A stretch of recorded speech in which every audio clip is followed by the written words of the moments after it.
नमस्कार, मी Sonali. Welcome to my channel again.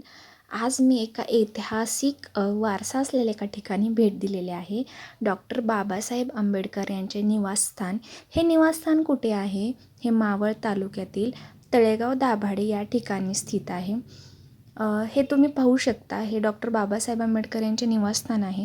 हे त्यांनी 1948च्या आसपास घेतलं आणि त्यानंतर 1949 ते 56 या काळात ते मोस्ट ऑफ द टाईम इथे राहिले. त्यांनी मनन चिंतन केलं आणि आपल्या देशाला संविधान दिलं. त्यांनी हाच परिसर का निवडला? कारण मावळ तालुक्यात इतकं सह्याद्रीच्या पर्वतरांगा आहेत, तिथे ते डोंगर रांगा आहेत. तिथलं वातावरण एकदम शांत आहे आणि तिथं जो समाज होता तो एकदम मागासलेला होता आणि ह्या समाजाला पुढे आणायचं होतं. त्यासाठी त्यांना इथं राहणं गरजेचं होतं, मनन चिंतन करणं गरजेचं होतं आणि ह्या समाजाला काहीतरी देणगी द्यायची होती. हे त्यांची दूरदृष्टी होती. तुम्ही पाहू शकता तिथं एवढे सगळे फोटोज आहेत. त्या फोटोंमधून डॉक्टर बाबासाहेब आंबेडकर यांच्या कार्याचा वर्णन केलेलं आहे. त्यांनी जे जे कार्य केलं, आपल्या देशाला जे जे समर्पित केले, त्या सगळ्यांचे फोटो तिथे आहेत. खरंच हे पाहून अक्षरशः अंगावरती शहारे आले. तुम्ही पाहू शकता पाठीमागं बरेच फोटो आहेत. त्यांनी आपल्या देशाला संविधान दिलं आणि काय नाही दिलं ते सांगा. आज आपल्याला काही अडचण आली, काही प्रॉब्लेम झाला तर आपण पहिल्यांदा त्या संविधानाची पानं चाळतो आणि ती आपल्याला लिहिली डॉक्टर बाबासाहेब आंबेडकरांनी. हा किती महान व्यक्ती होती, त्यांची बुद्धी काय होती तुम्ही विचारही करू शकला नाही. ते काही इंस्टाग्राम आपल्यासारखे फेसबुक चाळत बसले नाहीत. ते 3-3 दिवस एका रूममध्ये बंद असले तर ते बाहेरही येत नसायचे. त्यांनी खूप साऱ्या त्यांना पदवी मिळाल्या. त्यांना महामानव काय असंच म्हणत नाही आहेत.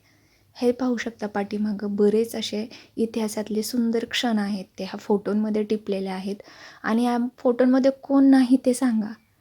आपला देश घडवण्यासाठी ज्या ज्या माणसांचे हात लागलेले आहेत ना, ते सगळे व्यक्ती मला इथल्या फोटोंमधून दिसले. सगळे त्यांचे ते पाहून ना अक्षरशः अंगावरती काटे येत होते की हेच ते महापुरुष. हे सगळ्यांना मी हॅट्स ऑफ करते. यांच्यामुळंच आज आपला देश स्वतंत्र झाला. आपल्या देशाला संविधान मिळालं.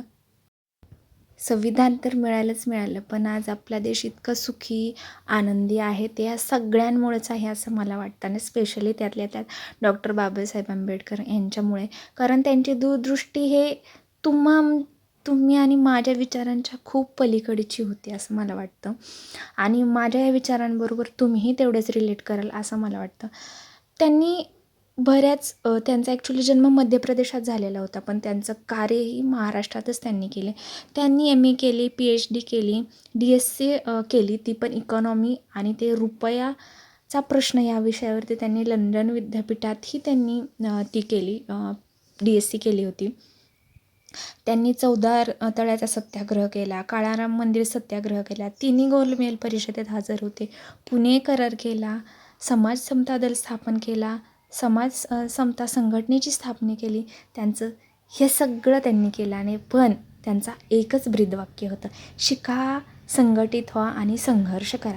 त्यांना माहीत होतं जर माणूस शिकला नाही, संघटित झाला नाही, संघर्ष केला नाही तर त्याचा विकास तर होणारच नाही. तर तुम्हाला हा व्हिडिओ कसा वाटला मला आवर्जून सांगा आणि मला सपोर्ट करा. तोपर्यंत बाय बाय, टेक केअर.